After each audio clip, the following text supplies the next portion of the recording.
ছোট্ট ছেলেটা প্রতিদিন সকালে ঘুম থেকে উঠে চোখে হাত রেখে একটা দোয়া পড়ত। দোয়াটা ছিল আল্লাহর প্রতি কৃতজ্ঞতা জানানোর, কারণ আল্লাহ তাকে অন্ধকার ঘুমের পর নতুন একটা দিনের আলো দেখিয়েছেন। তার মনে হতো বেঁচে থাকাটা একটা বড় মিরাকেল। প্রতিদিন সকালে এই দোয়াটা পড়ার পর তার মনে একটা শান্তি অনুভব হতো। সে ভাবত আল্লাহ তাকে আবারও একটা সুযোগ দিয়েছেন ভালো কাজ করার জন্য, ইবাদত করার জন্য এবং সবার সাথে ভালো ব্যবহার করার জন্য।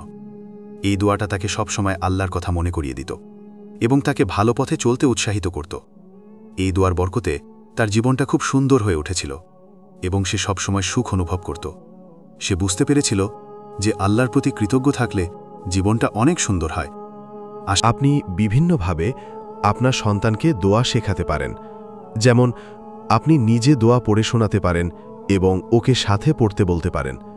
এছাড়া বাচ্চাদের জন্য উপযোগী বই বা ভিডিও ব্যবহার করতে পারেন।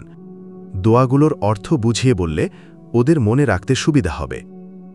পরবর্তী ভিডিওর জন্য আমাদের সাথেই থাকুন।